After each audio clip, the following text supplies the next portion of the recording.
Xbox outage prevented some physical games from working across 3 console generations. A major Xbox outage that lasted roughly 16 hours prevented some players from accessing their games, including certain physical copies, as Microsoft investigated a licensing service failure that affected Xbox 360, Xbox One, and Xbox Series XS systems. Xbox Chief Technology Officer Scott Van Vliet explained in a post on X that a licensing service outside of Xbox's direct control began experiencing problems late on July 26. Because Xbox relies on that service for authentication and ownership checks, the failure affected sign-ins, game libraries, and the ability to launch certain titles. Microsoft restored normal service around 2:30 p.m. Pacific on July 27th. During the outage, Xbox's official status page warned players that even disc-based games could be affected. For some users, inserting a physical game disc did not guarantee access, leaving purchased copies unable to launch just like digital-only games. The issue highlights how physical media works on modern Xbox consoles. Unlike older systems where discs could function as fully playable copies, Xbox One and Xbox Series X and S discs typically contain encrypted game packages known as XVC files along with licensing information. The disk itself does not always provide everything needed for the system to verify ownership and start the game. According to Van Vliet, Xbox or Vliet, it's VLIET. Xbox's automated monitoring systems detected the problem overnight, leading engineers to declare a major incident. The team redirected traffic to healthier systems while investigating the cause. The outage affected any feature requiring an ownership or entitlement check, including viewing game libraries and launching purchased titles. Some games continued working because different publishers and services rely on separate systems.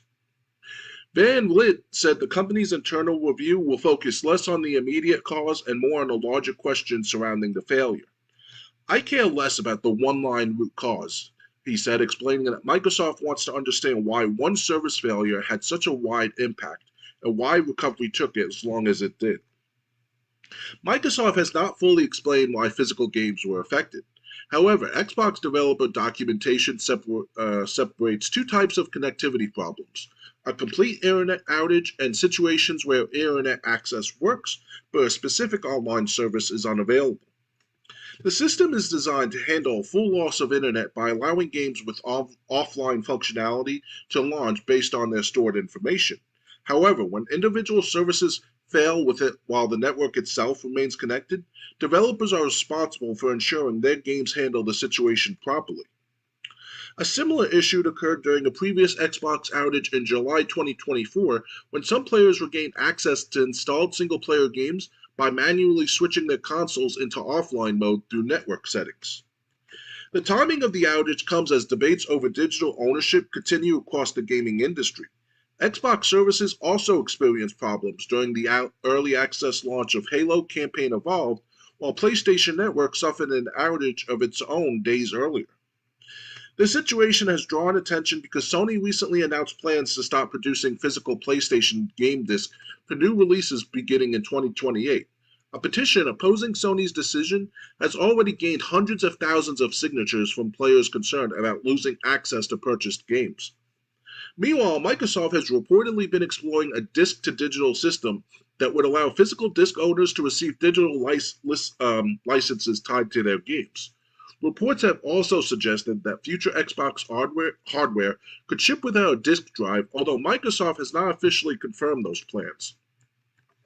For many players, the outrage raised broader concerns about the future of game ownership.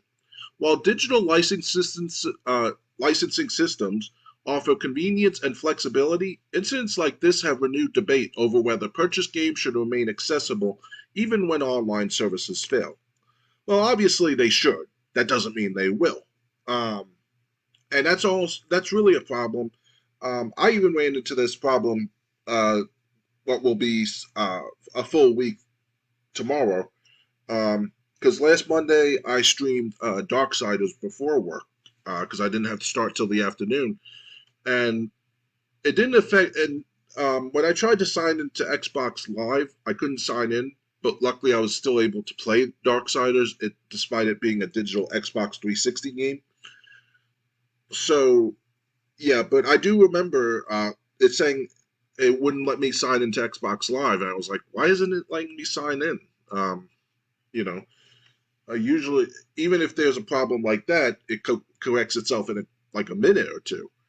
Um, but since I was able to play Darksiders, I didn't give it any second thought. But if you saw in the beginning of the stream, yeah, I said couldn't connect to Xbox Live. Luckily, Darksiders is completely offline because I don't think there is a multiplayer uh, mode. Period. And that's what. And I was able to stream Darksiders. But yeah, this is what we're looking at. Something like this could happen with games going all digital, and of course they'll work on getting the problem something like this fixed, but it took them 16 hours this time. I mean, and RGT85 even said in his video when he was talking about this that that Monday could be the one day off a person has, or the one day um, the one day some person has to play games more than any other day, and they couldn't do it because of this outage. And what happens when games are completely digital? Um, I can't believe that uh, ever since the race to go completely digital for games has happened by game developers and console developers, they just keep giving us reason after reason after reason to want to stay with physical, whether it's retro or PC. Even though PC doesn't offer physical games much, it's a lot. Your games are a lot more safer when you buy through Steam or wherever. That then you're not as SOL if you're as you are with consoles.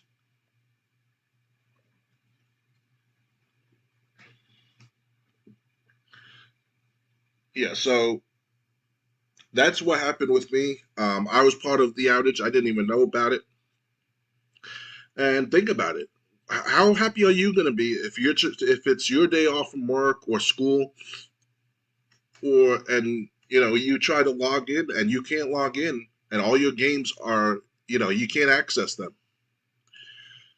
That's a really real possibility.